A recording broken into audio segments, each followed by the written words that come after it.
योगी सरकार ने जो आदेश दिया है वो जायज है। जब आप मक्का मदीना जाते हो तो सारे नियम फॉलो करते हो। ये मैं समझता हूँ बहुत गलत किया उन्होंने। क्या उनको जरूर लिखना है कि ये मुसलमानों का है, उसका नाम देना है? नहीं, मुझे इसमें कहीं भी कोई भी प्रॉब्लम नहीं दिखाई दे रही है। जो हुआ है ठीक हुआ है। जिसकी दुकान है, अगर हमें उसका नाम पता हो कि कौन आदमी है, किसने अपनी दुकान लगाई है, तो इसमें व्हाट्स रॉन्ग इन इट? जो योगी बाबा ने ये लगाया है व्यवस्था नाम लिखने का, जात लिखने का, ये देश को, समाज को बांटने की बहुत कुचक्र है। मुझे लगता है सरकार के द्वारा बहुत एक अच्छा कदम, देर से लाया हुआ कदम है। हम इसकी प्रशंसा करते हैं। कावड़ मार्ग में जो दुकानें पड़ती हैं वहां नेम प्लेट लगानी होगी, लेकिन ये मामला जैसे ही सुप्रीम कोर्ट में पहुंचता है पूरी तरीके से ये फैसला बदलते हुए नजर आता है। नमस्कार, बहुत स्वागत है आपका रिपब्लिक भारत डिजिटल प्लेटफॉर्म पर। आपके साथ मैं हूं मीनाक्षी रजत। एक आदेश जारी किया गया सबसे पहले मुजफ्फरनगर जिला प्रशासन की तरफ से और कहा गया कि कावड़ रूट में जो भी दुकानें पड़ती है उन दुकानों पर दुकानदारों को नेम प्लेट लगानी होगी ताकि इससे ये पहचान हो सके कि वो दुकान किसकी है। देखिए, आज 22 जुलाई है, सोमवार का दिन है, सावन का महीना शुरू हो गया है और कावड़ यात्रा रक्षाबंधन तक चलने वाली है, यानी कि 19 अगस्त तक चलने वाली है। ऐसे में कई जिलों से, कई राज्यों से कावड़ निकलते हैं और वो गंगा जल भरते हैं हरिद्वार से और उसके बाद जाते हैं अपने जो घर के आसपास जो भी शिव मंदिर है वहां पर जाकर के जलाभिषेक करते हैं। इसके लिए कई राज्यों से कावड़ यात्री आते हैं, कावड़िए आते हैं, जिसमें आप हरियाणा, उत्तर प्रदेश, गुजरात, झारखंड, बिहार, कई राज्यों के यानी कि जो कावड़ यात्री हैं वो आते हैं और यहाँ से पैदल यात्रा करते हैं अपने घर से।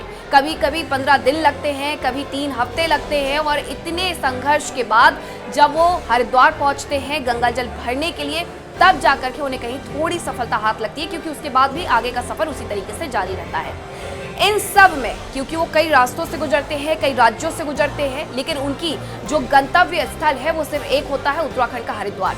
इस पूरे रास्ते में जो भी दुकानें पड़ती हैं वहाँ पर वो खाते हैं, चाय पीते हैं, उठते हैं, बैठते हैं, लेकिन इस सब में क्योंकि वो एक व्रत का पालन करते हैं, वो चाहते थे कि शुचिता बनी रहे।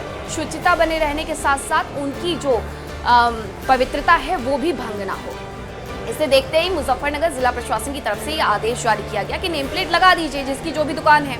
अब इस फैसले को लेकर के खूब हो हल्ला हुआ, हंगामा हुआ। असुद्दीन ओवैसी AIMIM के सांसद हैं और साथ ही पार्टी के अध्यक्ष भी हैं, उनकी तरफ से तो यहाँ तक कह दिया गया था कि बंटवारे वाली राजनीति की जा रही है।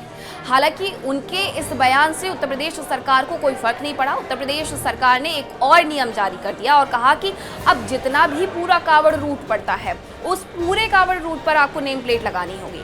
उत्तराखंड सरकार भी इस फैसले में हामी भरती हुई नजर आई और उत्तराखंड सरकार ने भी कह दिया कि अब पहचान पत्र जारी किए जाएंगे जो भी ठेले और दुकान वाले हैं और उन्हें अपने यहाँ पर ये पहचान पत्र लगाना होगा।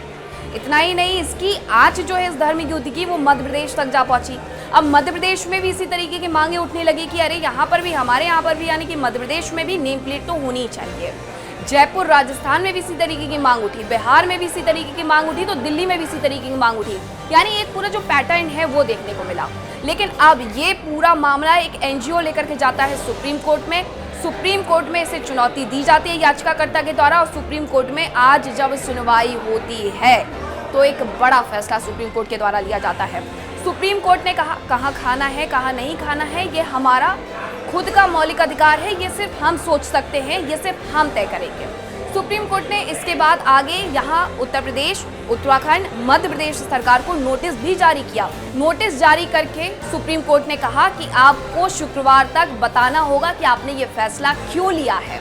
लेकिन इतना ही नहीं, सुप्रीम कोर्ट ने आगे जो फैसला दिया वो आपको जानना चाहिए। सुप्रीम कोर्ट ने आगे यानी 26 जुलाई तक, शुक्रवार तक अंतरिम रोक लगा दी है इस फैसले पर और कहा है कि अब कोई भी दुकानदार अपने यहाँ पर नेम प्लेट नहीं लगाएगा। देखिए, विपक्ष लगातार ये कह रहा था कि आर्थिक रूप से चोट पहुंचाई जा रही है दूसरे समुदाय के दुकानदारों पर और इस बात का ख्याल रखा गया। सुप्रीम कोर्ट ने इस बात को ख्याल रखते हुए अब ये बड़ा फैसला दिया है। अब जब 26 जुलाई को शुक्रवार को सुनवाई होगी तो सुप्रीम कोर्ट क्या पूरी तरीके से बैन लगा देगा, इस पर भी रहेगी हमारी नजर। फिलहाल मेरे साथ इतना ही। ऐसी ही तमाम रोचक जानकारियों के लिए देखते रहिए रिपब्लिक भारत का डिजिटल प्लेटफॉर्म। नमस्कार।